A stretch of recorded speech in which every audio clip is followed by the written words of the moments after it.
8वां अध्याय ध्रुव का वनगमन।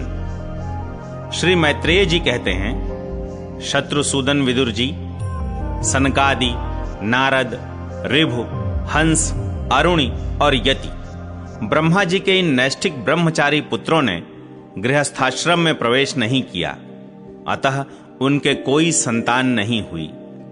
अधर्म भी ब्रह्मा जी का ही पुत्र था। उसकी पत्नी का नाम था मृषा। उसके दंभ नामक पुत्र और माया नाम की कन्या हुई। उन दोनों को निर्ऋति ले गया, क्योंकि उसके कोई संतान न थी। दंभ और माया से लोभ और निकृति अर्थात शठता का जन्म हुआ। उनसे क्रोध और हिंसा तथा उनसे कलि अर्थात कलह और उसकी बहन दुरुक्ति अर्थात गाली उत्पन्न हुए। साधु शिरोमणे, फिर दुरुक्ति से कलि ने भय और मृत्यु को उत्पन्न किया तथा उन दोनों के संयोग से यातना और निरय अर्थात नरक का जोड़ा उत्पन्न हुआ। निष्पाप विदुर जी, इस प्रकार मैंने संक्षेप से तुम्हें प्रलय का कारण रूप यह अधर्म का वंश सुनाया। यह अधर्म का त्याग कराकर पुण्य संपादन में हेतु बनता है। अतएव इसका वर्णन 3 बार सुनकर मनुष्य अपने मन की मलिनता दूर कर देता है।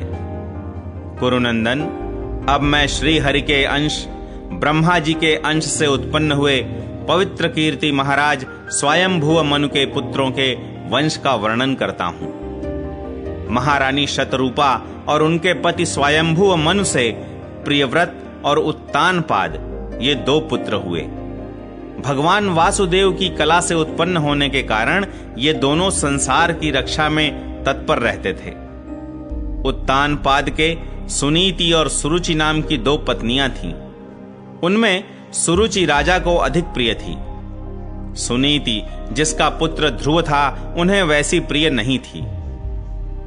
एक दिन राजा उत्तानपाद सुरुच के पुत्र उत्तम को गोद में बिठाकर प्यार कर रहे थे।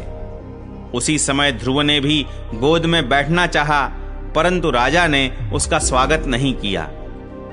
उस समय घमंड से भरी हुई सुरुचि ने अपनी सौत के पुत्र ध्रुव को महाराज की गोद में आने का यत्न करते देख उनके सामने ही उससे डाह भरे शब्दों में कहा, बच्चे, तू राज सिंहासन पर बैठने का अधिकारी नहीं है। तू भी राजा का ही बेटा है। इससे क्या हुआ? तुझको मैंने तो अपनी कोख में नहीं धारण किया। तू अभी नादान है। तुझे पता नहीं है कि तूने किसी दूसरी स्त्री के गर्भ से जन्म लिया है, तभी तो ऐसे दुर्लभ विषय की इच्छा कर रहा है। यदि तुझे राज सिंहासन की इच्छा है तो तपस्या करके परम पुरुष श्री नारायण की आराधना कर और उनकी कृपा से मेरे गर्भ में आकर जन्म ले। श्री मैत्रेय जी कहते हैं, विदुर जी, जिस प्रकार डंडे की चोट खाकर सांप फुफकार मारने लगता है, उसी प्रकार अपनी सौतेली मां के कठोर वचनों से घायल होकर ध्रुव क्रोध के मारे लंबी लंबी सांस लेने लगा। उसके पिता चुपचाप यह सब देखते रहे, मुंह से एक शब्द भी नहीं बोले। तब पिता को छोड़कर ध्रुव रोता हुआ अपनी माता के पास आया। उसके दोनों होंठ फड़क रहे थे और वह सिसक सिसक कर रो रहा था। सुनीति ने बेटे को गोद में उठा लिया और जब महल के दूसरे लोगों से अपनी सौत सुरुचि की कही हुई बातें सुनी, तब उसे भी बड़ा दुख हुआ। उसका धीरज टूट गया। वह दावा नल से जली हुई बेल के समान शोक से संतप्त होकर मुरझा गई तथा विलाप करने लगी। सौत की बातें याद आने से उसके कमल सरीखे नेत्रों में आंसू भर आए। उस बेचारी को अपने दुख पारावार का कहीं अंत ही नहीं दिखाई देता था। उसने गहरी सांस लेकर ध्रुव से कहा, बेटा, तू दूसरों के लिए किसी प्रकार के अमंगल की कामना मत कर। जो मनुष्य दूसरों को दुख देता है, उसे स्वयं ही उसका फल भोगना पड़ता है। सुरुचि ने जो कुछ कहा है ठीक ही है, क्योंकि महाराज को मुझे पत्नी तो क्या दासी स्वीकार करने में भी लज्जा आती है। तूने मुझ मंद भागिनी के गर्भ से ही जन्म लिया है और मेरे ही दूध से तू पला है। बेटा, सुरुचि ने तेरी सौतेली मां होने पर भी बात बिल्कुल ठीक कही है। अतः यदि राजकुमार उत्तम के समान राज सिंहासन पर बैठना चाहता है तो द्वेष भाव छोड़कर उसी का पालन कर।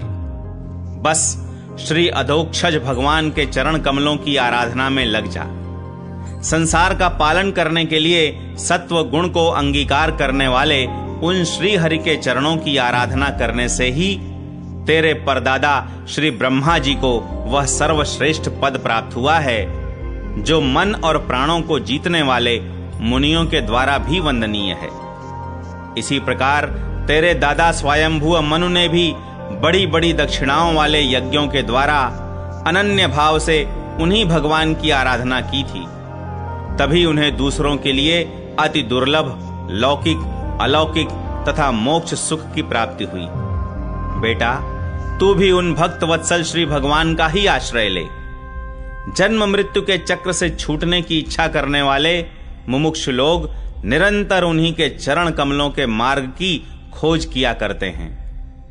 तू स्वधर्म पालन से पवित्र हुए अपने चित्त में श्री पुरुषोत्तम भगवान को बैठा ले तथा अन्य सब का चिंतन छोड़कर केवल उन्हीं का भजन कर। बेटा, उन कमल दल लोचन श्री हरि को छोड़कर मुझे तो तेरे दुख को दूर करने वाला और कोई दिखाई नहीं देता। देख, जिन्हें प्रसन्न करने के लिए ब्रह्मा आदि अन्य सब देवता ढूंढते रहते हैं, वे श्री लक्ष्मी जी भी दीपक की भांति हाथ में कमल लिए निरंतर उन्हीं श्री हरि की खोज किया करती हैं। श्री मैत्रेय जी कहते हैं, माता सुनीति ने जो वचन कहे वे अभीष्ट वस्तु की प्राप्ति का मार्ग दिखलाने वाले थे। अतः उन्हें सुनकर ध्रुव ने बुद्धि द्वारा अपने चित्त का समाधान किया। इसके बाद वे पिता के नगर से निकल पड़े। यह सब समाचार सुनकर और ध्रुव क्या करना चाहता है इस बात को जानकर नारद जी वहां आए। उन्होंने ध्रुव के मस्तक पर अपना पाप नाशक कर कमल फेरते हुए मन ही मन विस्मित होकर कहा, अहो, क्षत्रियों का कैसा अद्भुत तेज है। वे थोड़ा सा भी मानभंग नहीं सह सकते। देखो, अभी तो यह नन्हा सा बच्चा है, तो भी इसके हृदय में सौतेली माता के कटुवचन घर कर गए हैं। तत्पश्चात नारद जी ने ध्रुव से कहा, बेटा, अभी तो तू बच्चा है, खेल कूद में ही मस्त रहता है।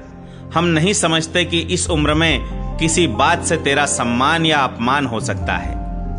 यदि तुझे मानापमान का विचार ही हो तो बेटा, असल में मनुष्य के असंतोष का कारण मोह के सिवा और कुछ नहीं है।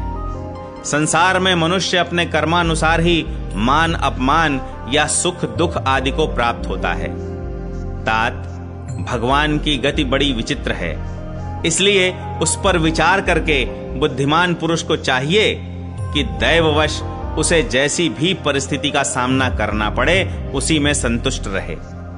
अब माता के उपदेश से तू योग साधन द्वारा जिन भगवान की कृपा प्राप्त करने चला है, मेरे विचार से साधारण पुरुषों के लिए उन्हें प्रसन्न करना बहुत ही कठिन है। योगी लोग अनेकों जन्मों तक अनासक्त रहकर समाधि योग के द्वारा बड़ी बड़ी कठोर साधनाएं करते रहते हैं, परंतु भगवान के मार्ग का पता नहीं पाते। इसलिए तू यह व्यर्थ का हठ छोड़ दे और घर लौट जा। बड़ा होने पर जब परमार्थ साधन का समय आवे तब उसके लिए प्रयत्न कर लेना। विधाता के विधान के अनुसार सुख दुख जो कुछ भी प्राप्त हो उसी में चित्त को संतुष्ट रखना चाहिए। यूं करने वाला पुरुष मोहमय संसार से पार हो जाता है। मनुष्य को चाहिए कि अपने से अधिक गुणवान को देखकर प्रसन्न हो, जो कम गुण वाला हो उस पर दया करे और जो अपने समान गुण वाला हो उससे मित्रता का भाव रखे। यूं करने से उसे दुख कभी नहीं दबा सकते। ध्रुव ने कहा, भगवन, सुख दुख से जिनका चित्त चंचल हो जाता है उन लोगों के लिए आपने कृपा करके शांति का यह बहुत अच्छा उपाय बतलाया, परंतु मुझ जैसे अज्ञानियों की दृष्टि यहां तक नहीं पहुंच पाती। इसके सिवा मुझे घोर क्षत्रिय स्वभाव प्राप्त हुआ है, अतएव मुझ में विनय का प्रायः अभाव है। सुरुचि ने अपने कटु वचन रूपी बाणों से मेरे हृदय को विदीर्ण कर डाला है, इसलिए उसमें आपका यह उपदेश नहीं ठहर पाता। ब्रह्मन, मैं उस पद पर अधिकार करना चाहता हूं जो त्रिलोकी में सबसे श्रेष्ठ है तथा जिस पर मेरे बाप दादे और दूसरे कोई भी आरूढ़ नहीं हो सके हैं। आप मुझे उसी की प्राप्ति का कोई अच्छा सा मार्ग बतलाइए। आप भगवान ब्रह्मा जी के पुत्र हैं और संसार के कल्याण के लिए ही वीणा बजाते सूर्य की भांति त्रिलोकी में विचरा करते हैं। श्री मैत्रेय जी कहते हैं, ध्रुव की बात सुनकर भगवान नारद जी बड़े प्रसन्न हुए और उस पर कृपा करके इस प्रकार सदुपदेश देने लगे। श्री नारद जी ने कहा, बेटा, तेरी माता सुनीति ने तुझे जो कुछ बताया है वही तेरे लिए परम कल्याण का मार्ग है। भगवान वासुदेव ही वह उपाय हैं, इसलिए तू चित्त लगाकर उन्हीं का भजन कर। जिस पुरुष को अपने लिए धर्म, अर्थ, काम और मोक्ष रूप पुरुषार्थ की अभिलाषा हो, उसके लिए उनकी प्राप्ति का उपाय एकमात्र श्री हरि के चरणों का सेवन ही है। बेटा, तेरा कल्याण होगा। अब तू श्री यमुना जी के तटवर्ती परम पवित्र मधुवन को जा। वहां श्री हरि का नित्य निवास है। वहां श्री कालिंदी के निर्मल जल में तीनों समय स्नान करके नित्य कर्म से निवृत्त हो यथाविधि आसन बिछाकर स्थिर भाव से बैठना।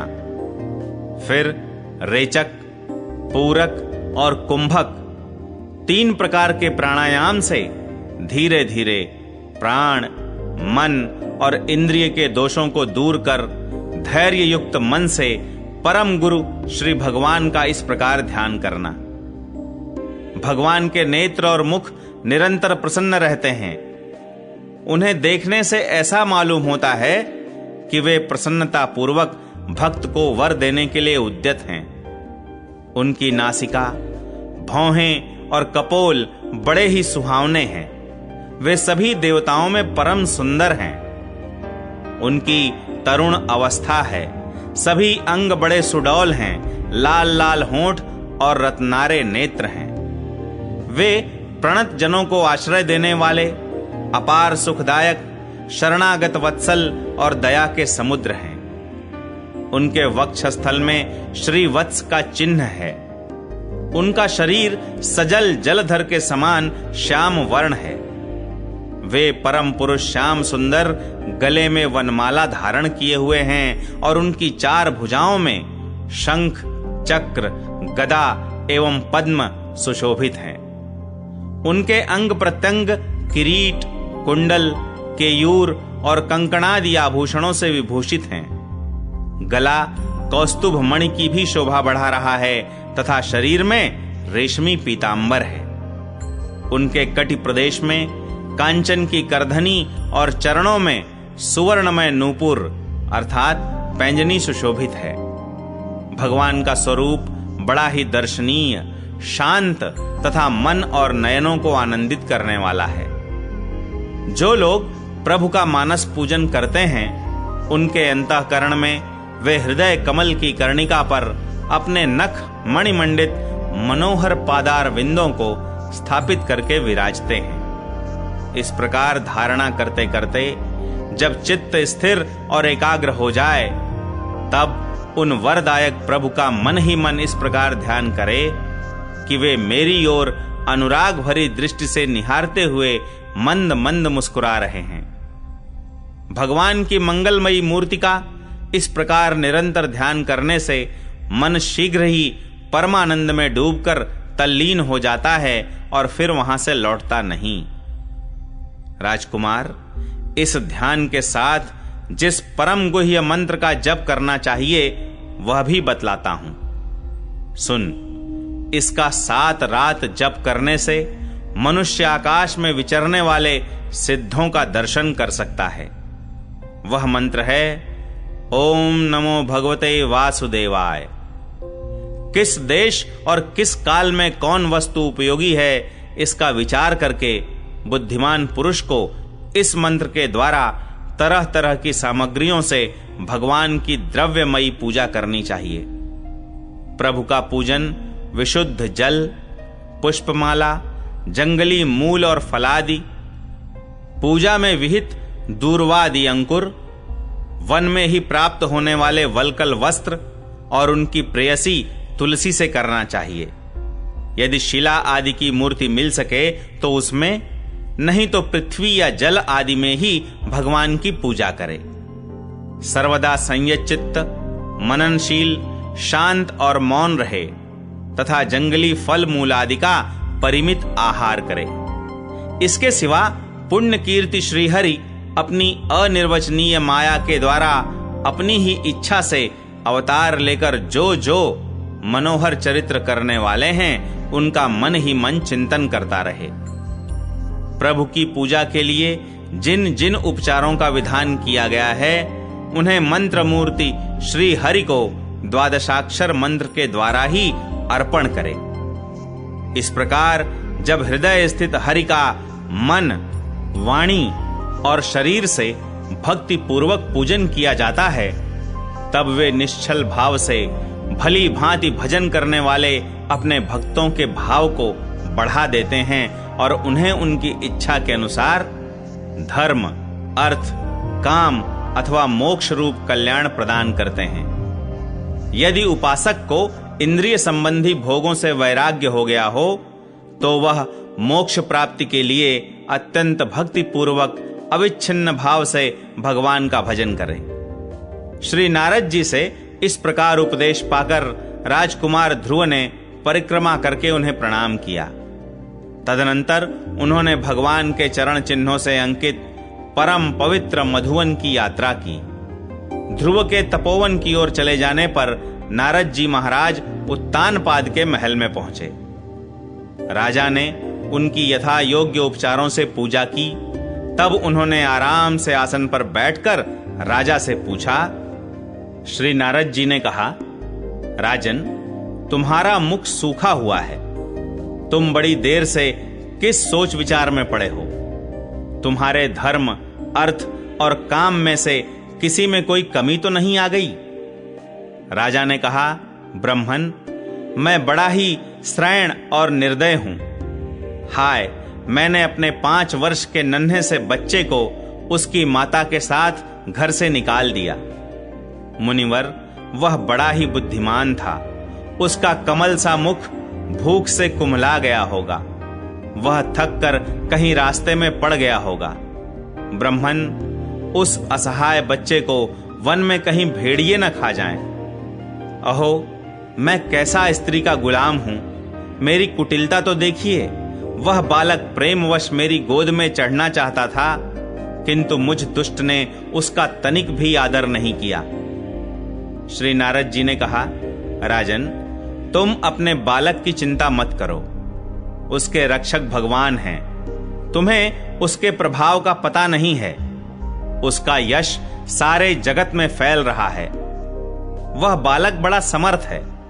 जिस काम को बड़े बड़े लोकपाल भी नहीं कर सके, उसे पूरा करके वह शीघ्र ही तुम्हारे पास लौट आएगा। उसके कारण तुम्हारा यश भी बहुत बढ़ेगा।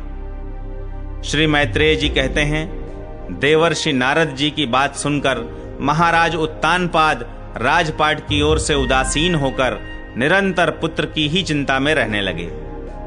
इधर ध्रुव जी ने मधुवन में पहुंचकर यमुना जी में स्नान किया और उस रात पवित्रता पूर्वक उपवास करके श्री नारद जी के उपदेशानुसार एकाग्र चित्त से परम पुरुष श्री नारायण की उपासना आरंभ कर दी।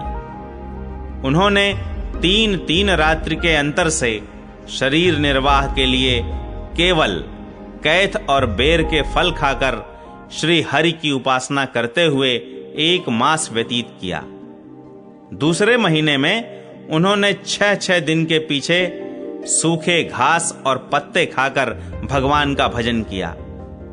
तीसरा महीना 9 दिन पर केवल जल पीकर समाधि योग के द्वारा श्री हरि की आराधना करते हुए बिताया।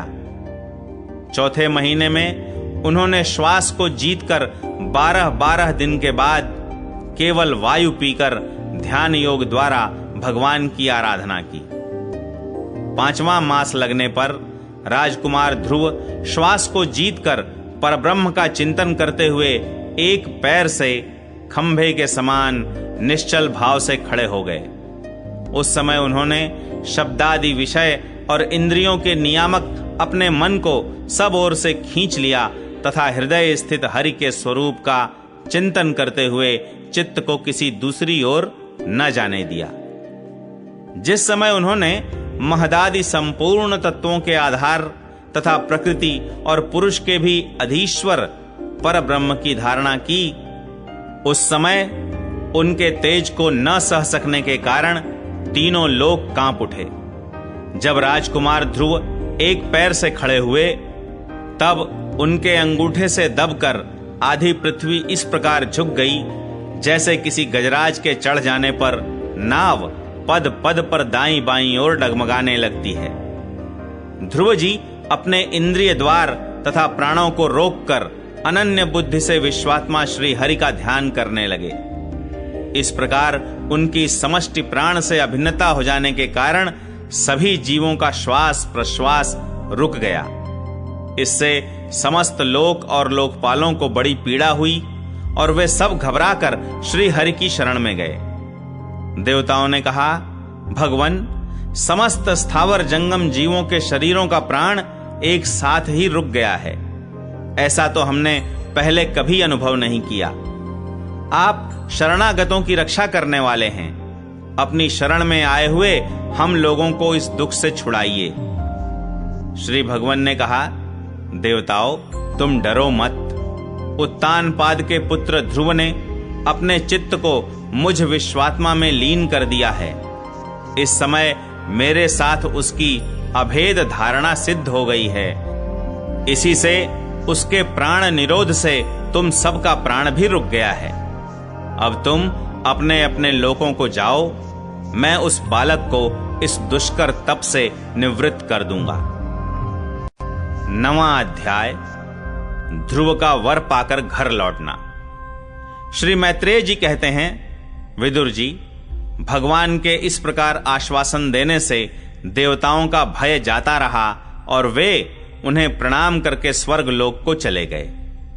तदनंतर विराट स्वरूप भगवान गरुड़ पर चढ़कर अपने भक्त को देखने के लिए मधुवन में आए। उस समय ध्रुव जी तीव्र योगाभ्यास से एकाग्र हुई बुद्धि के द्वारा भगवान की बिजली के समान दैदीप्यमान जिस मूर्ति का अपने हृदय कमल में ध्यान कर रहे थे, वह सहसा विलीन हो गई। इससे घबराकर उन्होंने ज्यों ही नेत्र खोले कि भगवान के उसी रूप को बाहर अपने सामने खड़ा देखा। प्रभु का दर्शन पाकर बालक ध्रुव को बड़ा कुतूहल हुआ। वे प्रेम में अधीर हो गए।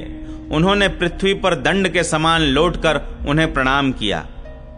फिर वे इस प्रकार प्रेम भरी दृष्टि से उनकी ओर देखने लगे मानो नेत्रों से उन्हें पी जाएंगे, मुख से चूम लेंगे और भुजाओं में कस लेंगे। वे हाथ जोड़े प्रभु के सामने खड़े थे और उनकी स्तुति करना चाहते थे, परंतु किस प्रकार करें यह नहीं जानते थे। सर्वांतर्यामी हरि उनके मन की बात जान गए। उन्होंने कृपा पूर्वक अपने वेदमय शंख को उनके गाल से छुआ दिया।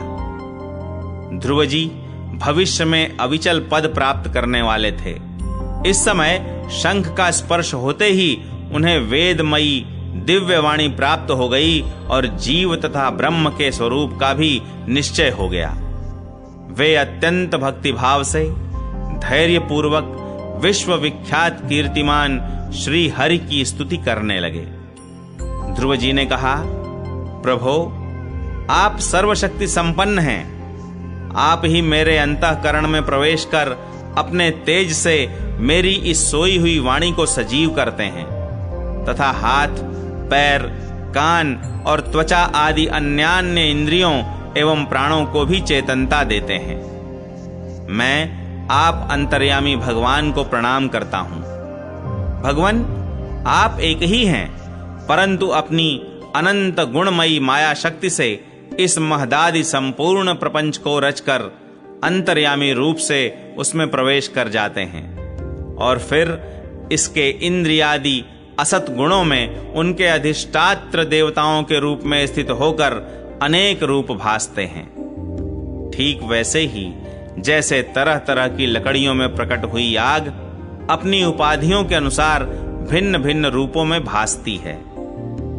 नाथ, सृष्टि के आरंभ में ब्रह्मा जी ने भी आपकी शरण लेकर आपके दिए हुए ज्ञान के प्रभाव से ही इस जगत को सोकर उठे हुए पुरुष के समान देखा था। दीन बंधो, उन्हीं आपके चरण तल का मुक्त पुरुष भी आश्रय लेते हैं। कोई भी कृतज्ञ पुरुष उन्हें कैसे भूल सकता है। प्रभो, इन शवतुल्य शरीरों के द्वारा भोगा जाने वाला इंद्रिय और विषयों के संसर्ग से उत्पन्न सुख तो मनुष्यों को नरक में भी मिल सकता है। जो लोग इस विषय सुख के लिए लालायित रहते हैं और जो जन्म मरण के बंधन से छुड़ा देने वाले कल्पतरु स्वरूप आपकी उपासना भगवत प्राप्ति के सिवा किसी अन्य उद्देश्य से करते हैं, उनकी बुद्धि अवश्य ही आपकी माया के द्वारा ठगी गई है। नाथ, आपके चरण कमलों का ध्यान करने से और आपके भक्तों के पवित्र चरित्र सुनने से प्राणियों को जो आनंद प्राप्त होता है वह निजानंद स्वरूप ब्रह्म में भी नहीं मिल सकता। फिर जिन्हें काल की तलवार काटे डालती है, उन स्वर्गीय विमानों से गिरने वाले पुरुषों को तो वह सुख मिल ही कैसे सकता है। अनंत परमात्मन, मुझे तो आप उन विशुद्ध हृदय महात्मा भक्तों का संग दीजिए जिनका आप में अविच्छिन्न भक्ति भाव है। उनके संग में मैं आपके गुणों और लीलाओं की कथा सुधा को पी पी कर उन्मत्त हो जाऊंगा और सहज ही इस अनेक प्रकार के दुखों से पूर्ण भयंकर संसार सागर के उस पार पहुंच जाऊंगा।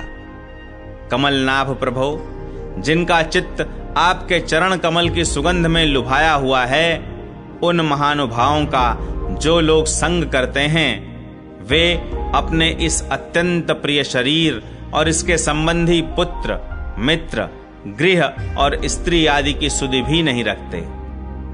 अजन्मा परमेश्वर, मैं तो पशु, वृक्ष, पर्वत, पक्षी, सरीसृप अर्थात सर्पादि रेंगने वाले जंतु, देवता, दैत्य और मनुष्य आदि से परिपूर्ण तथा महदादि अनेकों कारणों से संपादित आपके इस सदात्मक स्थूल विश्वरूप को ही जानता हूं। इससे परे जो आपका परम स्वरूप है, जिसमें वाणी की गति नहीं है, उसका मुझे पता नहीं है। भगवन, कल्प का अंत होने पर योग निद्रा में स्थित जो परम पुरुष इस संपूर्ण विश्व को अपने उदर में लीन करके शेष जी के साथ उन्हीं की गोद में शयन करते हैं तथा जिनके नाभि समुद्र से प्रकट हुए सर्वलोकमय सुवर्ण वर्ण कमल से परम तेजोमय ब्रह्मा जी उत्पन्न हुए, वे भगवान आप ही हैं। मैं आपको प्रणाम करता हूं। प्रभो, आप अपनी अखंड चिन्मयी दृष्टि से बुद्धि की सभी अवस्थाओं के साक्षी हैं तथा नित्य मुक्त शुद्ध सत्वमय सर्वज्ञ परमात्म स्वरूप निर्विकार आदि पुरुष षडैश्वर्य संपन्न एवं तीनों गुणों के अधीश्वर हैं। आप जीव से सर्वथा भिन्न हैं तथा संसार की स्थिति के लिए यज्ञाधिष्ठाता विष्णु रूप से विराजमान हैं। आप से ही विद्या अविद्या आदि विरुद्ध गतियों वाली अनेकों शक्तियां धारावाहिक रूप से निरंतर प्रकट होती रहती हैं। आप जगत के कारण अखंड अनादि अनंत आनंदमय निर्विकार ब्रह्म स्वरूप हैं। मैं आपकी शरण हूं। भगवन, आप परमानंद मूर्ति हैं। जो लोग ऐसा समझकर निष्काम भाव से आपका निरंतर भजन करते हैं, उनके लिए राज्य आदि भोगों की अपेक्षा आपके चरण कमलों की प्राप्ति ही भजन का सच्चा फल है। स्वामिन, यद्यपि बात ऐसी ही है तो भी गौ जैसे अपने तुरंत के जन्मे हुए बछड़े को दूध पिलाती और व्याघ्र आदि से बचाती रहती है, उसी प्रकार आप भी भक्तों पर कृपा करने के लिए निरंतर विकल रहने के कारण हम जैसे सकाम जीवों की भी कामना पूर्ण करके उनकी संसार भय से रक्षा करते रहते हैं। श्री मैत्रेय जी कहते हैं, विदुर जी, जब शुभ संकल्प वाले मतिमान ध्रुव जी ने इस प्रकार स्तुति की, तब भक्त वत्सल भगवान उनकी प्रशंसा करते हुए कहने लगे। श्री भगवान ने कहा, उत्तम व्रत का पालन करने वाले राजकुमार, मैं तेरे हृदय का संकल्प जानता हूं। यद्यपि उस पद का प्राप्त होना बहुत कठिन है, तो भी मैं तुझे वह देता हूं, तेरा कल्याण हो। भद्र, जिस तेजोमय अविनाशी लोक को आज तक किसी ने प्राप्त नहीं किया, जिसके चारों ओर ग्रह, नक्षत्र और तारागण रूप ज्योतिष चक्र उसी प्रकार चक्कर काटता रहता है जिस प्रकार मेढ़ी के चारों ओर दंवरी के बैल घूमते रहते हैं। अवांतर कल्प पर्यंत रहने वाले अन्य लोगों का नाश हो जाने पर भी जो स्थिर रहता है, तथा तारागण के सहित धर्म, अग्नि, कश्यप और शुक्र आदि नक्षत्र एवं सप्तर्षिगण जिसकी प्रदक्षिणा किया करते हैं, वह ध्रुवलोक मैं तुझे देता हूं। यहां भी जब तेरे पिता तुझे राज सिंहासन देकर वन को चले जाएंगे, तब तू 36,000 वर्ष तक धर्म पूर्वक पृथ्वी का पालन करेगा। तेरी इंद्रियों की शक्ति ज्यों की त्यों बनी रहेगी। आगे चलकर किसी समय तेरा भाई उत्तम शिकार खेलता हुआ मारा जाएगा, तब उसकी माता सुरुचि पुत्र प्रेम में पागल होकर उसे वन में खोजती हुई दावानल में प्रवेश कर जाएगी। यज्ञ मेरी प्रिय मूर्ति है। तू अनेकों बड़ी बड़ी दक्षिणाओं वाले यज्ञों के द्वारा मेरा यजन करेगा तथा यहाँ उत्तम उत्तम भोग भोग कर अंत में मेरा ही स्मरण करेगा। इससे तू अंत में संपूर्ण लोगों के वंदनीय और सप्तर्षियों से भी ऊपर मेरे निज धाम को जाएगा, जहां पहुंच जाने पर फिर संसार में लौटकर नहीं आना होता है। श्री मैत्रेय जी कहते हैं, बालक ध्रुव से इस प्रकार पूजित हो और उसे अपना पद प्रदान कर भगवान श्री गरुड़ध्वज उसके देखते देखते अपने लोक को चले गए। प्रभु की चरण सेवा से संकल्पित वस्तु प्राप्त हो जाने के कारण यद्यपि ध्रुव जी का संकल्प तो निवृत्त हो गया, किंतु उनका चित्त विशेष प्रसन्न नहीं हुआ। फिर वे अपने नगर को लौट गए। विदुर जी ने पूछा, ब्रह्मन, मायापति श्री हरि का परम पद तो अत्यंत दुर्लभ है और मिलता भी उनके चरण कमलों की उपासना से ही है। ध्रुव जी भी सारा सार का पूर्ण विवेक रखते थे, फिर एक ही जन्म में उस परम पद को पा लेने पर भी उन्होंने अपने को अकृतार्थ क्यों समझा? श्री मैत्रेय जी ने कहा, ध्रुव जी का हृदय अपनी सौतेली माता के वाग बाणों से बिंध गया था तथा वर मांगने के समय भी उन्हें उनका स्मरण बना हुआ था। इसी से उन्होंने मुक्तिदाता श्री हरि से मुक्ति नहीं मांगी। अब जब भगवत दर्शन से वह मनोमालिन्य दूर हो गया तो उन्हें अपनी इस भूल के लिए पश्चाताप हुआ।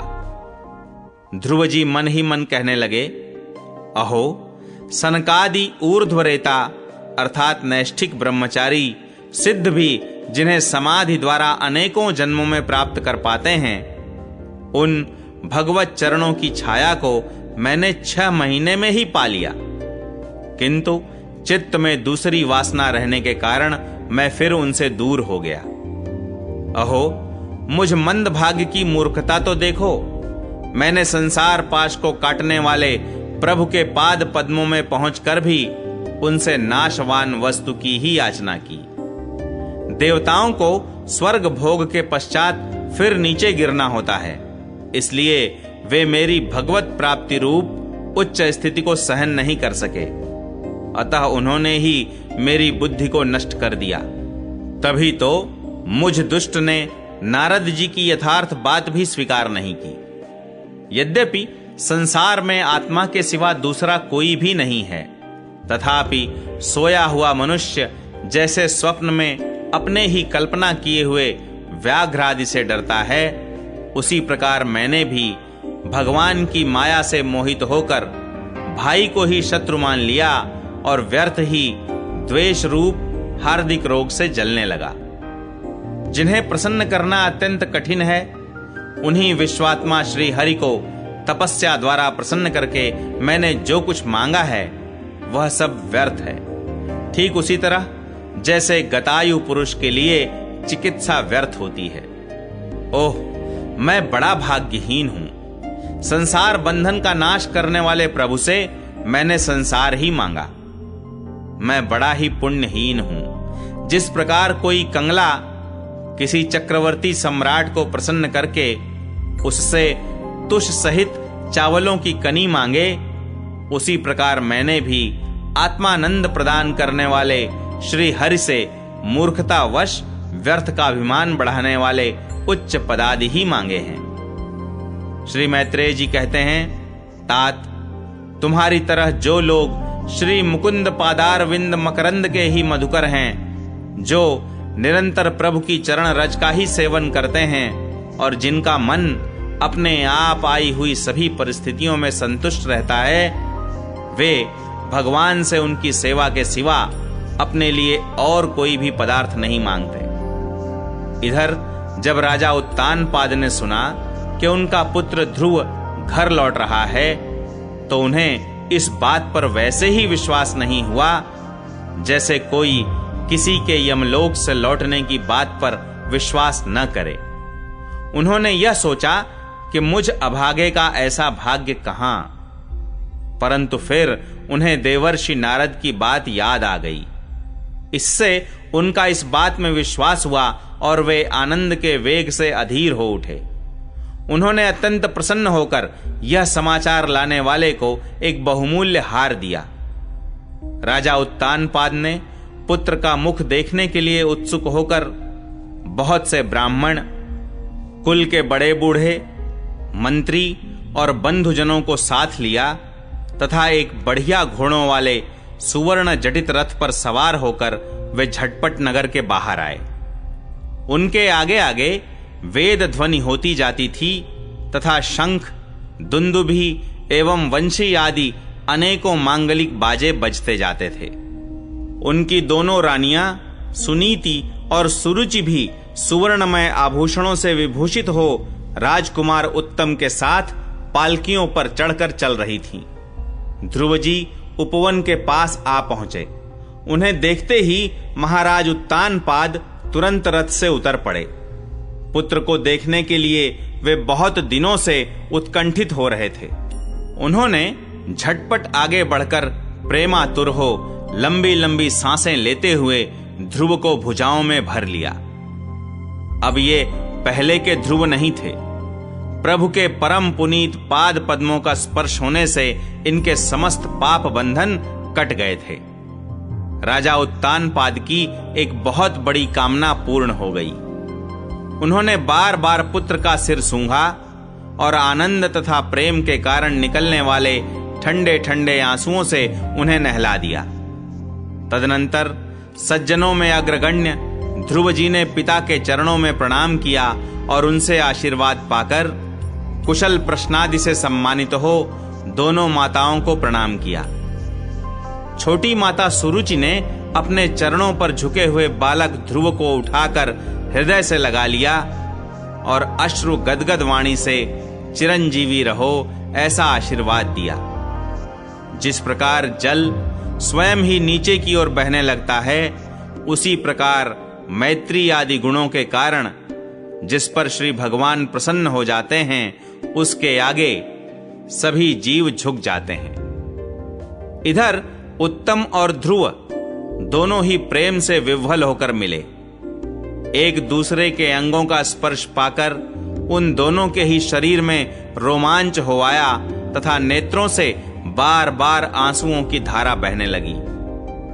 ध्रुव की माता सुनीति अपने प्राणों से भी प्यारे पुत्र को गले लगाकर सारा संताप भूल गई। उसके सुकुमार अंगों के स्पर्श से उसे बड़ा ही आनंद प्राप्त हुआ। वीरवर विदुर जी, वीर माता सुनीति के स्तन उसके नेत्रों से झरते हुए मंगलमय आनंदाश्रुओं से भीग गए और उनसे बार बार दूध बहने लगा। उस समय पुरवासी लोग उनकी प्रशंसा करते हुए कहने लगे, महारानी जी, आपका लाल बहुत दिनों से खोया हुआ था, सौभाग्यवश अब वह लौट आया। यह हम सबका दुख दूर करने वाला है, बहुत दिनों तक भूमंडल की रक्षा करेगा। आपने अवश्य ही शरणागत भयभंजन श्री हरि की उपासना की है।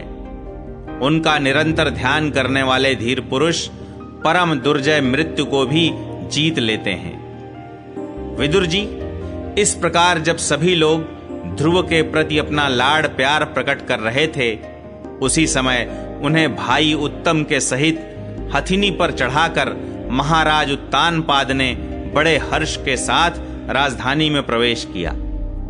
उस समय सभी लोग उनके भाग्य की बड़ाई कर रहे थे। नगर में जहां तहां मगर के आकार के सुंदर दरवाजे बनाए गए थे तथा फल फूलों के गुच्छों के सहित केले के खंभे और सुपारी के पौधे सजाए गए थे। द्वार द्वार पर दीपक के सहित जल के कलश रखे हुए थे, जो आम के पत्तों, वस्त्रों, पुष्पमालाओं तथा मोती की लड़ियों से सुसज्जित थे। जिन अनेकों परकोटों, फाटकों और महलों से नगरी सुशोभित थी, उन सब को सुवर्ण की सामग्रियों से सजाया गया था तथा उनके कंगूरे विमानों के शिखरों के समान चमक रहे थे। नगर के चौक, गलियों, अटारियों और सड़कों को झाड़ बुहार कर उन पर चंदन का छिड़काव किया गया था और जहां तहां खील, चावल, पुष्प, फल, जौ एवं अन्य मांगलिक उपहार सामग्रियां सजी रखी थीं। ध्रुव जी राजमार्ग से जा रहे थे। उस समय जहां तहां नगर की शीलवती सुंदरियां उन्हें देखने को एकत्र हो रही थीं। उन्होंने वात्सल्य भाव से अनेकों शुभाशीर्वाद देते हुए उन पर सफेद सरसों, अक्षत, दही, जल, दूर्वा, पुष्प और फलों की वर्षा की। इस प्रकार उनके मनोहर गीत सुनते हुए ध्रुव जी ने अपने पिता के महल में प्रवेश किया। वह श्रेष्ठ भवन महामूल्य मणियों की लड़ियों से सुसज्जित था। उसमें अपने पिताजी के लाड़ प्यार का सुख भोगते हुए वे उसी प्रकार आनंद पूर्वक रहने लगे जैसे स्वर्ग में देवता लोग रहते हैं। वहां दूध के फेन के समान सफेद और कोमल शैयाएं, हाथी दांत के पलंग, सुनहरी कामदार पर्दे, बहुमूल्य आसन और बहुत सा सोने का सामान था। उसकी स्फटिक और महामरकतमणि अर्थात पन्ने की दीवारों में रत्नों की बनी हुई स्त्री मूर्तियों पर रखे हुए मणिमय दीपक जगमगा रहे थे। उस महल के चारों ओर अनेक जाति के दिव्य वृक्षों से सुशोभित उद्यान थे, जिनमें नर और मादा पक्षियों का कलरव तथा मतवाले भौरों का गुंजार होता रहता था। उन बगीचों में वैदूर्य मणि अर्थात पुखराज की सीढ़ियों से सुशोभित बावलियां थीं, जिनमें लाल, नीले और सफेद रंग के कमल खिले रहते थे तथा हंस, कारंडव, चकवा एवं सारस आदि पक्षी क्रीड़ा करते रहते थे। राजर्षि उत्तानपाद ने अपने पुत्र के अति अद्भुत प्रभाव की बात देवर्षि नारद से पहले ही सुन रखी थी। अब उसे प्रत्यक्ष वैसा ही देखकर उन्हें बड़ा आश्चर्य हुआ। फिर यह देखकर कि अब ध्रुव तरुण अवस्था को प्राप्त हो गए हैं, अमात्य वर्ग उन्हें आदर की दृष्टि से देखते हैं तथा प्रजा का भी उन पर अनुराग है, उन्होंने उन्हें निखिल भूमंडल के राज्य पर अभिषिक्त कर दिया और आप वृद्धावस्था आई जानकर आत्मस्वरूप का चिंतन करते हुए संसार से विरक्त होकर वन को चल दिए। 10वां अध्याय, उत्तम का मारा जाना, ध्रुव का यक्षों के साथ युद्ध। श्री मैत्रेय जी कहते हैं, विदुर जी, ध्रुव ने प्रजापति शिशुकुमार की पुत्री भ्रमि के साथ विवाह किया। उससे उनके कल्प और वत्सर नाम के 2 पुत्र हुए। महाबली ध्रुव की दूसरी स्त्री वायुपुत्री इला थी। उससे उनके उत्कल नाम के एक पुत्र और एक कन्या रत्न का जन्म हुआ। उत्तम का भी विवाह नहीं हुआ था कि एक दिन शिकार खेलते समय उसे हिमालय पर्वत पर एक बलवान यक्ष ने मार डाला। उसके साथ उसकी माता भी परलोक सिधार गई। ध्रुव ने जब भाई के मारे जाने का समाचार सुना तो वे क्रोध, शोक और उद्वेग से भरकर एक विजयप्रद रथ पर सवार हो यक्षों के देश में जा पहुंचे। उन्होंने उत्तर दिशा में जाकर हिमालय की घाटी में यक्षों से भरी हुई अलकापुरी देखी। उसमें अनेकों भूत, प्रेत, पिशाच आदि रुद्रानुचर रहते थे। विदुर जी वहां पहुंचकर महाबाहु ध्रुव ने अपना शंख बजाया तथा संपूर्ण आकाश और दिशाओं को गुंजा दिया। उस शंख ध्वनि से यक्ष पत्नियां बहुत ही डर गईं। उनकी आंखें भय से कातर हो उठीं। वीरवर विदुर जी, महाबलवान यक्ष वीरों को वह शंखनाद सहन न हुआ, इसलिए वे तरह तरह के अस्त्र शस्त्र लेकर नगर के बाहर निकल आए और ध्रुव पर टूट पड़े। महारथी ध्रुव प्रचंड धनुर्धर थे। उन्होंने एक ही साथ उनमें से प्रत्येक को 3-3 बाण मारे। उन सभी ने जब अपने अपने मस्तकों में 3-3 बाण लगे देखे तब उन्हें यह विश्वास हो गया कि हमारी हार अवश्य होगी। वे ध्रुव जी के इस अद्भुत पराक्रम की प्रशंसा करने लगे। फिर जैसे सर्प किसी के पैरों का आघात नहीं सहते, उसी प्रकार ध्रुव के इस पराक्रम को न सहकर उन्होंने भी उनके बाणों के जवाब में एक ही साथ उनसे दूने 6-6 बाण छोड़े। यक्षों की संख्या 13 अयुत अर्थात 1,30,000 थी। उन्होंने ध्रुव जी का बदला लेने के लिए अत्यंत कुपित होकर रथ और सारथी के सहित उन पर परिघ, खड्ग, प्रास, त्रिशूल, फरसा, शक्ति, रिष्टि, भुषुंडी तथा चित्र विचित्र पंखदार बाणों की वर्षा की। इस भीषण शस्त्र वर्षा से ध्रुव जी बिल्कुल ढक गए। तब लोगों को उनका दिखना वैसे ही बंद हो गया जैसे भारी वर्षा से पर्वत का। उस समय जो सिद्धगण आकाश में स्थित होकर यह दृश्य देख रहे थे, वे सब हाय हाय करके कहने लगे, आज यक्ष सेना रूप समुद्र में डूबकर यह मानव सूर्य अस्त हो गया। यक्ष लोग अपनी विजय की घोषणा करते हुए युद्ध क्षेत्र में सिंह की तरह गरजने लगे। इसी बीच में ध्रुव जी का रथ एकाएक वैसे ही प्रकट हो गया जैसे कोहरे में से सूर्य भगवान निकल आते हैं। ध्रुव जी ने अपने दिव्य धनुष की टंकार करके शत्रुओं के दिल दहला दिए और फिर प्रचंड बाणों की वर्षा करके उनके अस्त्र शस्त्रों को इस प्रकार छिन्न भिन्न कर दिया जैसे आंधी बादलों को तितर बितर कर देती है। उनके धनुष से छूटे हुए तीखे तीर यक्ष राक्षसों के कवचों को भेद कर इस प्रकार उनके शरीरों में घुस गए जैसे इंद्र के छोड़े हुए वज्र पर्वतों में प्रवेश कर गए थे।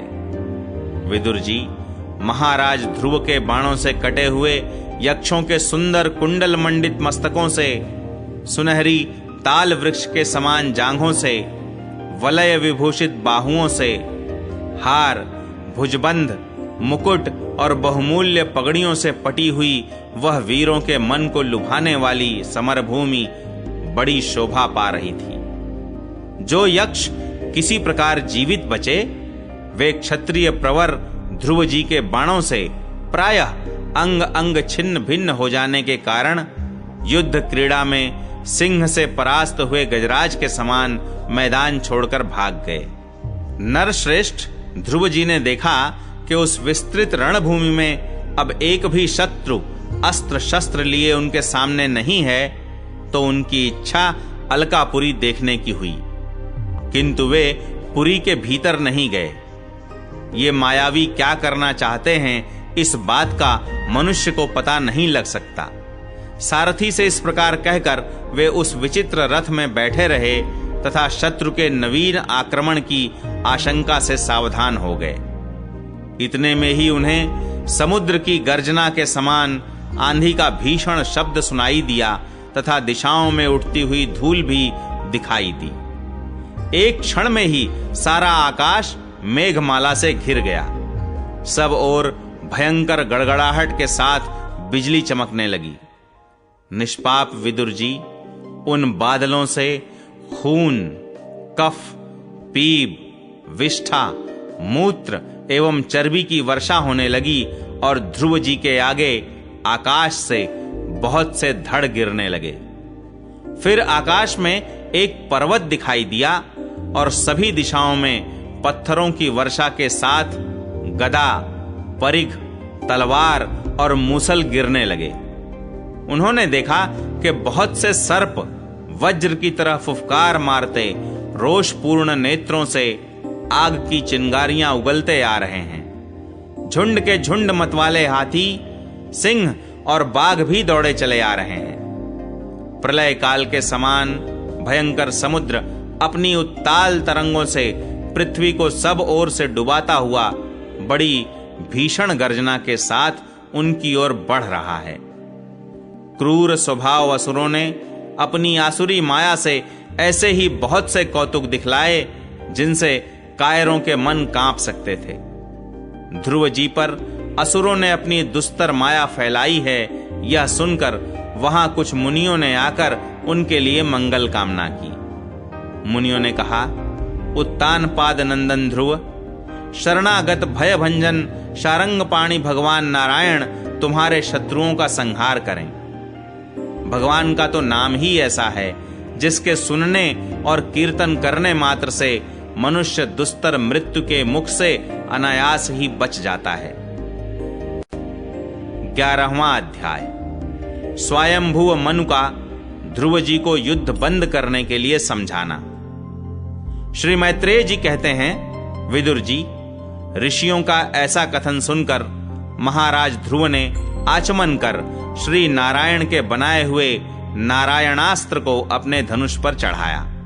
उस बाण के चढ़ाते ही यक्षों द्वारा रची हुई नाना प्रकार की माया उसी क्षण नष्ट हो गई, जिस प्रकार ज्ञान का उदय होने पर अविद्यादि क्लेश नष्ट हो जाते हैं। ऋषिवर नारायण के द्वारा आविष्कृत उस अस्त्र को धनुष पर चढ़ाते ही उससे राजहंस के से पक्ष और सोने के फल वाले बड़े तीखे बाण निकले और जिस प्रकार मयूर केकारव करते वन में घुस जाते हैं, उसी प्रकार भयानक साए साए शब्द करते हुए वे शत्रु की सेना में घुस गए।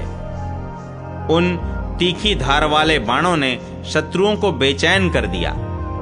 तब उस रणांगण में अनेकों यक्षों ने अत्यंत कुपित होकर अपने अस्त्र शस्त्र संभाले और जिस प्रकार गरुड़ के छेड़ने से बड़े बड़े सर्प फन उठाकर उनकी ओर दौड़ते हैं, उसी प्रकार वे इधर उधर से ध्रुव जी पर टूट पड़े। उन्हें सामने आते देख ध्रुव जी ने अपने बाणों द्वारा उनकी भुजाएं, जांघें, कंधे और उदर आदि अंग प्रत्यंगों को छिन्न भिन्न कर उन्हें उस सर्वश्रेष्ठ लोक अर्थात सत्यलोक में भेज दिया, जिसमें ऊर्ध्वरेता मुनिगण सूर्य मंडल का भेदन करके जाते हैं। अब उनके पितामह स्वयंभुव मनु ने देखा कि विचित्र रथ पर चढ़े हुए ध्रुव अनेकों निरपराध यक्षों को मार रहे हैं, तो उन्हें उन पर बहुत दया आई। वे बहुत से ऋषियों को साथ लेकर वहां आए और अपने पौत्र ध्रुव को समझाने लगे। मनु जी ने कहा, बेटा बस बस, अधिक क्रोध करना ठीक नहीं। यह पापी नरक का द्वार है। इसी के वशीभूत होकर तुमने इन निरपराध यक्षों का वध किया है। तात, तुम जो निर्दोष यक्षों के संहार पर उतर रहे हो, यह हमारे कुल के योग्य कर्म नहीं है। साधु पुरुष इसकी बड़ी निंदा करते हैं। बेटा, तुम्हारा अपने भाई पर बड़ा अनुराग था, यह तो ठीक है, परंतु देखो, उसके वध से संतप्त होकर तुमने एक यक्ष के अपराध करने पर प्रसंगवश कितनों की हत्या कर डाली। इस जड़ शरीर को ही आत्मा मानकर इसके लिए पशुओं की भांति प्राणियों की हिंसा करना, यह भगवत सेवी साधुजनों का मार्ग नहीं है। प्रभु की आराधना करना बड़ा कठिन है, परंतु तुमने तो लड़कपन में ही संपूर्ण भूतों के आश्रय स्थान श्री हरि की सर्वभूतात्म भाव से आराधना करके उनका परम पद प्राप्त कर लिया है। तुम्हें तो प्रभु भी अपना प्रिय भक्त समझते हैं तथा भक्त जन भी तुम्हारा आदर करते हैं। तुम साधु जनों के पथ प्रदर्शक हो, फिर भी तुमने ऐसा निंदनीय कर्म कैसे किया? सर्वात्मा श्री हरि तो अपने से बड़े पुरुषों के प्रति सहनशीलता, छोटों के प्रति दया, बराबर वालों के साथ मित्रता और समस्त जीवों के साथ समता का बर्ताव करने से ही प्रसन्न होते हैं। और प्रभु के प्रसन्न हो जाने पर पुरुष प्राकृत गुण एवं उनके कार्य रूप लिंग शरीर से छूटकर परमानंद स्वरूप ब्रह्म पद प्राप्त कर लेता है। बेटा ध्रुव, देहादि के रूप में परिणत हुए पंचभूतों से ही स्त्री पुरुष का आविर्भाव होता है और फिर उनके पारस्परिक समागम से दूसरे स्त्री पुरुष उत्पन्न होते हैं। ध्रुव, इस प्रकार भगवान की माया से सत्वादि गुणों में न्यूनाधिक भाव होने से ही जैसे भूतों द्वारा शरीरों की रचना होती है, वैसे ही उनकी स्थिति और प्रलय भी होते हैं। पुरुष श्रेष्ठ, निर्गुण परमात्मा तो इनमें केवल निमित्त मात्र है। उसके आश्रय से यह कार्य कारणात्मक जगत उसी प्रकार भ्रमता रहता है जैसे चुंबक के आश्रय से लोहा। काल शक्ति के द्वारा क्रमशः सत्वादि गुणों में क्षोभ होने से लीलामय भगवान की शक्ति भी सृष्टि आदि के रूप में विभक्त हो जाती है। अतः भगवान अकर्ता होकर भी जगत की रचना करते हैं और संहार करने वाले न होकर भी इसका संहार करते हैं। सचमुच उन अनंत प्रभु की लीला सर्वथा अचिंतनीय है। ध्रुव, वे काल स्वरूप अव्यय परमात्मा ही स्वयं अंत रहित होकर भी जगत का अंत करने वाले हैं तथा अनादि होकर भी सबके आदि करता है। वे ही एक जीव से दूसरे जीव को उत्पन्न कर संसार की सृष्टि करते हैं तथा मृत्यु के द्वारा मारने वाले को भी मरवा कर उसका संहार करते हैं। वे काल भगवान संपूर्ण सृष्टि में समान रूप से अनुप्रविष्ट हैं। उनका न तो कोई मित्र पक्ष है और न शत्रु पक्ष। जैसे वायु के चलने पर धूल उसके साथ साथ उड़ती है, उसी प्रकार समस्त जीव अपने अपने कर्मों के अधीन होकर काल की गति का अनुसरण करते हैं। अपने अपने कर्मानुसार सुख दुख आदि फल भोगते हैं। सर्वसमर्थ श्री हरि कर्म बंधन में बंधे हुए जीव की आयु की वृद्धि और क्षय का विधान करते हैं, परंतु वे स्वयं इन दोनों से रहित और अपने स्वरूप में स्थित हैं। राजन, इन परमात्मा को ही मीमांसक लोग कर्म, चार्वाक स्वभाव, वैशेषिक मतावलंबी काल, ज्योतिषी दैव और काम शास्त्री काम कहते हैं। वे किसी भी इंद्रिय या प्रमाण के विषय नहीं हैं। महदादि अनेक शक्तियां भी उन्हीं से प्रकट हुई हैं। वे क्या करना चाहते हैं, इस बात को भी संसार में कोई नहीं जानता। फिर अपने मूल कारण उन प्रभु को तो जान ही कौन सकता है। बेटा, ये कुबेर के अनुचर तुम्हारे भाई को मारने वाले नहीं हैं, क्योंकि मनुष्य के जन्म मरण का वास्तविक कारण तो ईश्वर है। एकमात्र वही संसार को रचता, पालता और नष्ट करता है, किंतु अहंकार शून्य होने के कारण इसके गुण और कर्मों से वह सदा निर्लेप रहता है। वे संपूर्ण प्राणियों के अंतरात्मा, नियंता और रक्षा करने वाले प्रभु ही अपनी माया शक्ति से युक्त होकर समस्त जीवों का सृजन, पालन और संहार करते हैं। जिस प्रकार नाक में नकेल पड़े हुए बैल अपने मालिक का बोझा ढोते रहते हैं, उसी प्रकार जगत की रचना करने वाले ब्रह्मादि भी नाम रूप डोरी से बंधे हुए उन्हीं की आज्ञा का पालन करते हैं। वे अभक्तों के लिए मृत्यु रूप और भक्तों के लिए अमृत रूप हैं तथा संसार के एकमात्र आश्रय हैं। तात, तुम सब प्रकार उन्हीं परमात्मा की शरण लो।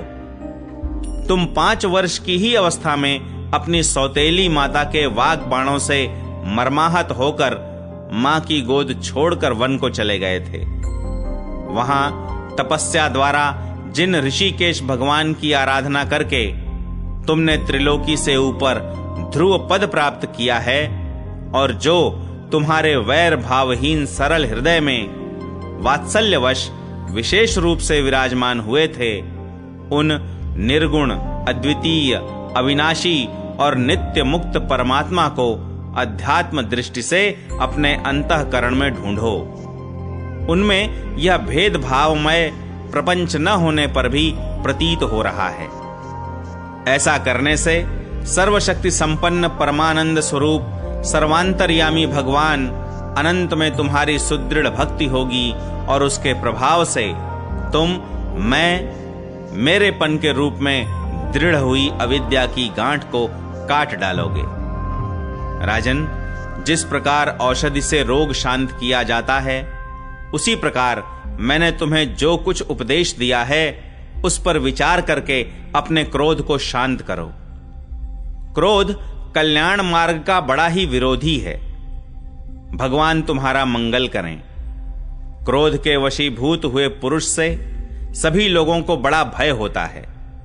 इसलिए जो बुद्धिमान पुरुष ऐसा चाहता है कि मुझसे किसी भी प्राणी को भय न हो और मुझे भी किसी से भय न हो, उसे क्रोध के वश में कभी न होना चाहिए।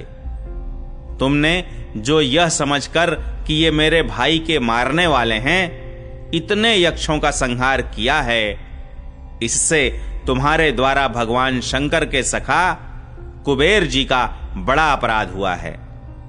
इसलिए बेटा, जब तक कि महापुरुषों का तेज हमारे कुल को आक्रांत नहीं कर लेता, इसके पहले ही विनम्र भाषण और विनय के द्वारा शीघ्र उन्हें प्रसन्न कर लो। इस प्रकार स्वयंभुव मनु ने अपने पौत्र ध्रुव को शिक्षा दी। तब ध्रुव जी ने उन्हें प्रणाम किया। इसके पश्चात वे महर्षियों के सहित अपने लोक को चले गए। 12वां अध्याय। ध्रुव जी को कुबेर का वरदान और विष्णु लोक की प्राप्ति। श्री मैत्रेय जी कहते हैं, विदुर जी, ध्रुव का क्रोध शांत हो गया है और वे यक्षों के वध से निवृत्त हो गए हैं। यह जानकर भगवान कुबेर वहां आए। उस समय यक्ष, चारण और किन्नर लोग उनकी स्तुति कर रहे थे। उन्हें देखते ही ध्रुव जी हाथ जोड़कर खड़े हो गए। तब कुबेर ने कहा, श्री कुबेर जी बोले, शुद्ध हृदय क्षत्रिय कुमार, तुमने अपने दादा के उपदेश से ऐसा दुस्त्यज वैर त्याग दिया, इससे मैं तुम पर बहुत प्रसन्न हूं। वास्तव में न तुमने यक्षों को मारा है और न यक्षों ने तुम्हारे भाई को। समस्त जीवों की उत्पत्ति और विनाश का कारण तो एकमात्र काल ही है। यह मैं, तू आदि मिथ्या बुद्धि तो जीव को अज्ञानवश स्वप्न के समान शरीरादि को ही आत्मा मानने से उत्पन्न होती है। इसी से मनुष्य को बंधन एवं दुख आदि विपरीत अवस्थाओं की प्राप्ति होती है। ध्रुव, अब तुम जाओ, भगवान तुम्हारा मंगल करें। तुम संसार पाश से मुक्त होने के लिए सब जीवों में समदृष्टि रखकर सर्वभूतात्मा भगवान श्री हरि का भजन करो। वे संसार पाश का छेदन करने वाले हैं तथा संसार की उत्पत्ति आदि के लिए अपनी त्रिगुणात्मिका माया शक्ति से युक्त होकर भी वास्तव में उससे रहित हैं। उनके चरण कमल ही सबके लिए भजन करने योग्य हैं। प्रियवर, हमने सुना है तुम सर्वदा भगवान कमलनाभ के चरण कमलों के समीप रहने वाले हो, इसलिए तुम अवश्य ही वर पाने योग्य हो। ध्रुव, तुम्हें जिस वर की इच्छा हो मुझसे निस्संकोच एवं निःशंक होकर मांग लो। श्री मैत्रेय जी कहते हैं, विदुर जी, यक्षराज कुबेर ने जब इस प्रकार वर मांगने के लिए आग्रह किया, तब महाभागवत महामति ध्रुव जी ने उनसे यही मांगा कि मुझे श्री हरि की अखंड स्मृति बनी रहे, जिससे मनुष्य सहज ही दुस्तर संसार सागर को पार कर जाता है। इडविडा के पुत्र कुबेर जी ने बड़े प्रसन्न मन से उन्हें भगवत स्मृति प्रदान की। फिर उनके देखते ही देखते वे अंतर्धान हो गए। इसके पश्चात ध्रुव जी भी अपनी राजधानी को लौट आए। वहां रहते हुए उन्होंने बड़ी बड़ी दक्षिणा वाले यज्ञों से भगवान यज्ञ पुरुष की आराधना की। भगवान ही द्रव्य, क्रिया और देवता संबंधी समस्त कर्म और उसके फल हैं तथा वे ही कर्म फल के दाता भी हैं। सर्वोपाधि शून्य सर्वात्मा श्री अच्युत में प्रबल वेग युक्त भक्तिभाव रखते हुए ध्रुव जी अपने में और समस्त प्राणियों में सर्वव्यापक श्री हरि को ही विराजमान देखने लगे। ध्रुव जी बड़े ही शील संपन्न, ब्राह्मण भक्त, दीनवत्सल और धर्म मर्यादा के रक्षक थे। उनकी प्रजा उन्हें साक्षात पिता के समान मानती थी। इस प्रकार तरह तरह के ऐश्वर्य भोग से, पुण्य का और भोगों के त्याग पूर्वक यज्ञादि कर्मों के अनुष्ठान से पाप का क्षय करते हुए उन्होंने 36,000 वर्ष तक पृथ्वी का शासन किया।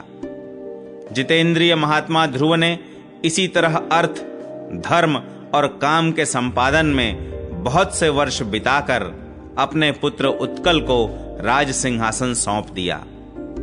इस संपूर्ण दृश्य प्रपंच को अविद्या रचित स्वप्न और गंधर्व नगर के समान माया से अपने में ही कल्पित मानकर और यह समझकर कि शरीर, स्त्री, पुत्र, मित्र, सेना, भरा पूरा खजाना, जनाने महल, सुरम्य विहार भूमि और समुद्र पर्यंत भूमंडल का राज्य, ये सभी काल के गाल में पड़े हुए हैं, वे बदरिकाश्रम को चले गए।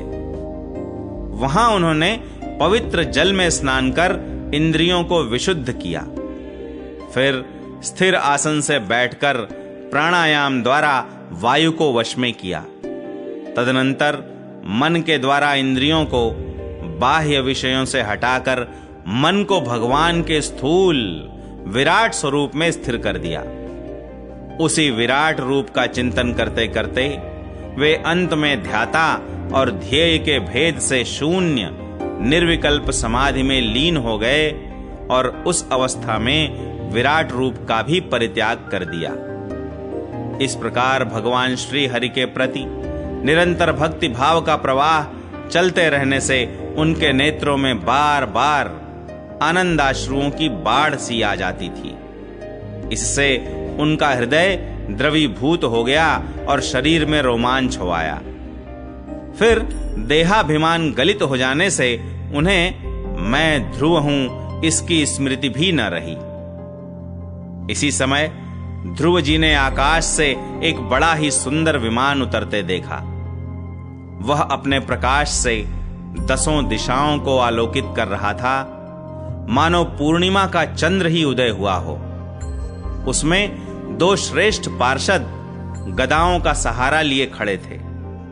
उनके 4 भुजाएं थीं, सुंदर श्याम शरीर था, किशोर अवस्था थी और अरुण कमल के समान नेत्र थे। वे सुंदर वस्त्र, किरीट, हार, भुजबंध और अति मनोहर कुंडल धारण किए हुए थे। उन्हें पुण्य श्लोक श्री हरि के सेवक जान ध्रुव जी हड़बड़ाहट में पूजा आदि का क्रम भूलकर सहसा खड़े हो गए और ये भगवान के पार्षदों में प्रधान हैं, ऐसा समझकर उन्होंने श्री मधुसूदन के नामों का कीर्तन करते हुए उन्हें हाथ जोड़कर प्रणाम किया। ध्रुव जी का मन भगवान के चरण कमलों में तल्लीन हो गया और वे हाथ जोड़कर बड़ी नम्रता से सिर नीचा किए खड़े रह गए। तब श्री हरि के प्रिय पार्षद सुनंद और नंद ने उनके पास जाकर मुस्कुराते हुए कहा। सुनंद और नंद कहने लगे, राजन, आपका कल्याण हो। आप सावधान होकर हमारी बात सुनिए। आपने 5 वर्ष की अवस्था में ही तपस्या करके सर्वेश्वर भगवान को प्रसन्न कर लिया था। हम उन्हीं निखिल जगन नियंता शारंगपाणि भगवान विष्णु के सेवक हैं और आपको भगवान के धाम में ले जाने के लिए यहां आए हैं। आपने अपनी भक्ति के प्रभाव से विष्णु लोक का अधिकार प्राप्त किया है, जो औरों के लिए बड़ा दुर्लभ है। परम ज्ञानी सप्तर्षि भी वहां तक नहीं पहुंच सके। वे नीचे से केवल उसे देखते रहते हैं। सूर्य और चंद्रमा आदि ग्रह, नक्षत्र एवं तारागण भी उसकी प्रदक्षिणा किया करते हैं। चलिए, आप उसी विष्णु धाम में निवास कीजिए। प्रियवर, आज तक आपके पूर्वज तथा और कोई भी उस पद पर कभी नहीं पहुंच सके। भगवान विष्णु का वह परम धाम सारे संसार का वंदनीय है। आप वहां चलकर विराजमान हों। आयुष्मान, यह श्रेष्ठ विमान पुण्य श्लोक शिखामणि श्री हरि ने आपके लिए ही भेजा है। आप इस पर चढ़ने योग्य हैं। श्री मैत्रेय जी कहते हैं, भगवान के प्रमुख पार्षदों के ये अमृतमय वचन सुनकर परम भागवत ध्रुव जी ने स्नान किया।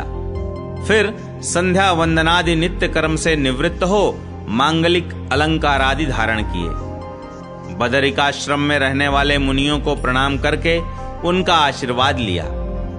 इसके बाद उस श्रेष्ठ विमान की पूजा और प्रदक्षिणा की और पार्षदों को प्रणाम कर सुवर्ण के समान कांतिमान दिव्य रूप धारण कर उस पर चढ़ने को तैयार हुए। इतने में ही ध्रुव जी ने देखा कि काल मूर्तिमान होकर उनके सामने खड़ा है। तब वे मृत्यु के सिर पर पैर रखकर उस समय अद्भुत विमान पर चढ़ गए। उस समय आकाश में दुंदुभी, मृदंग और ढोल आदि बाजे बजने लगे। श्रेष्ठ गंधर्व गान करने लगे और फूलों की वर्षा होने लगी। विमान पर बैठकर ध्रुव जी ज्यों ही भगवान के धाम को जाने के लिए तैयार हुए, त्यों ही उन्हें अपनी माता सुनीति का स्मरण हो आया।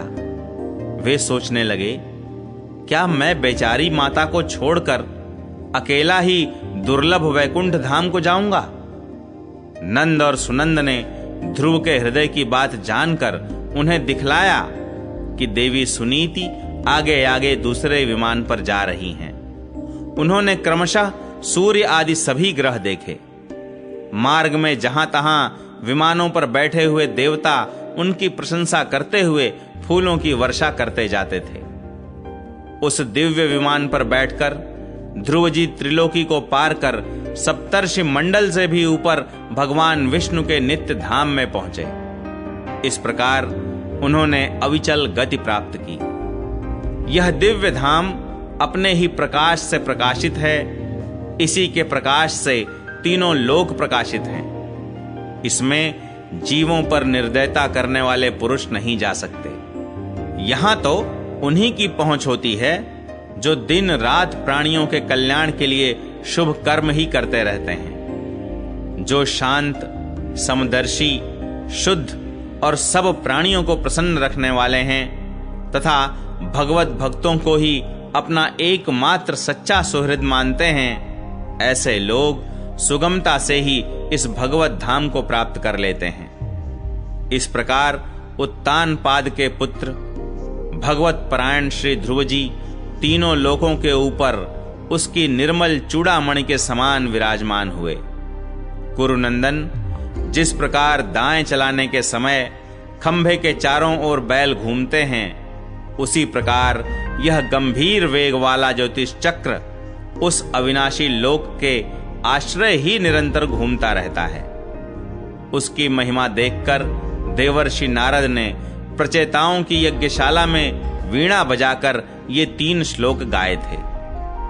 नारद जी ने कहा था, इसमें संदेह नहीं।